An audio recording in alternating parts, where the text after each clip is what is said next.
OMG.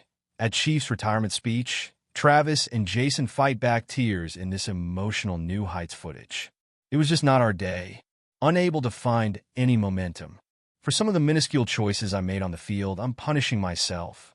In terms of inspiring my team and maintaining their composure, I wasn't the greatest leader I could be. As the man who has been in the building for 12 years, seeing a lot of football, and actually seeing a scenario similar to this in the Super Bowl, I put a lot of it on myself. It's a difficult pill to take. Man, it's a harsh truth. I adore my colleagues. I adore my coaches. I apologize for how things turned out, Chiefs Kingdom. Man, I have a lovely life. I have family members. They were all there, encouraging me and wishing me luck on Sunday, dude. I have the most incredible family in the world, and they back me in whatever I do. I wish the course of events had been different. I regret not making wiser choices sooner, supporting my friend Pat, and assisting my team in gaining momentum or confidence.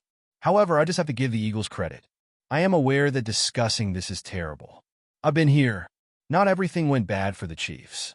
In the history of the Super Bowl, you broke the most receptions. Given how the game went, I'm sure you're not all that interested in it at the moment. Right now, you have so many records that this is simply another one. Ultimately, however, it's simply another indication that you are among the greatest NFL players of all time, surpassing even Andre Reed, Gronkowski, and Jerry Rice.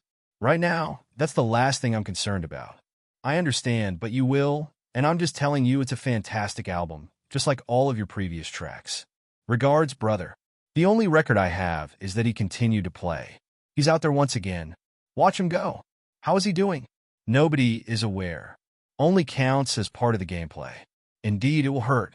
I'm just pushing things down the road for now, but I know everyone wants to know whether I'll be playing next year. I'm not making any wild choices, and I'm kicking every can I can down the road. However, at this moment, the most important thing is that I'm supporting my coaches and teammates and realizing that there's a lot of work involved. I've been lucky, over the last 5 or 6 years. No one has played football more than me. Yes, and it's because of the people in that building as well as the fact that we continue to play in AFC and Super Bowl championships, which means I'm playing 3 more games than everyone else in the league. That puts a lot of strain on your body. You spend a lot of time in the building, concentrating on your trade, the current assignment, and each challenge you set for yourself. And it's a potentially taxing procedure. You may feel burdened by it. At the same time, it has the potential to both improve you and drive you insane. It was sort of driving me nuts this year, and it's one of those things right now. It's a difficult pill to take, in my opinion, as you kind of fade into the background of your profession. As an SVP would put it, it's when you see yourself or don't feel like you have the success you formerly had. Furthermore, it is quite difficult to face the harsh truth of not being there at the most important times, especially when you know that your team is depending on you. And I'm going to take some time to work it out, And I believe I owe it to my teammates that, should I return, it would be a fully committed choice. I'm here for them, and I'm not going to mince words. Additionally, I believe I could play. The only question is whether I'm motivated to take on all that responsibility or whether doing so is the best course of action for me as a player, a man, a person, etc. Brother, you're preaching to the choir. I want this, but it's terrible.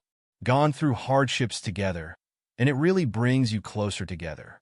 However, you also have your brother, and I've always been there for you. I wanted you to win this game, and I've always wanted you to win at every round. I believe I was clear about it. You explained it to me.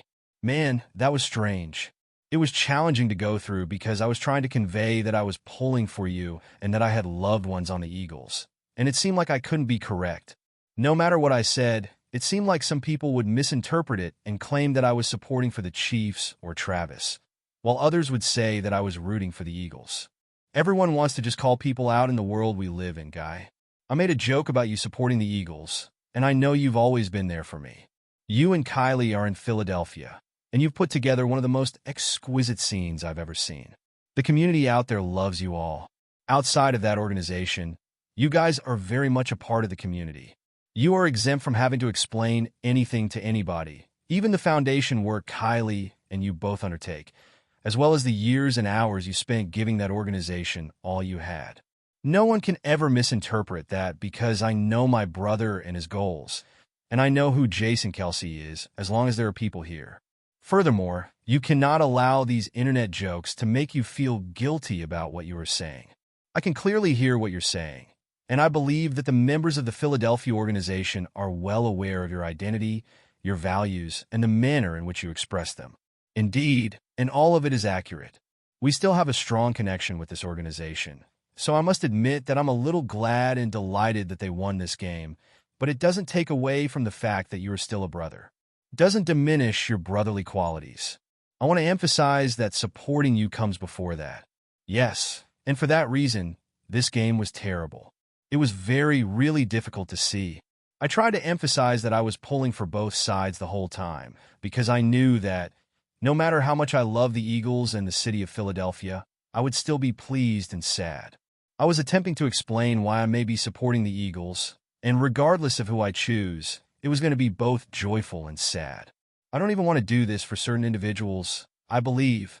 I'm not even sure, since we've already done it to him. None of these people owe you any recognition. Actually, you don't.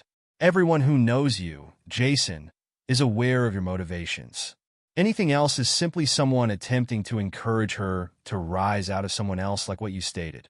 The only other time you don't care about the result is when you're not very invested in either side. So that's why it was the strangest game you've ever seen. Furthermore, there isn't much emotion involved in such situation. Yes, I can still clearly recall the A.J. Brown penalty from the first play. I recall this as being so abundant that I sprang from my chair. A.J. was penalized for it. On that one, I sprang out of my seat, as I did. On the Nick Bolton hit, I then sprung from my seat. Thank you for viewing. To help us out, kindly like and share this video.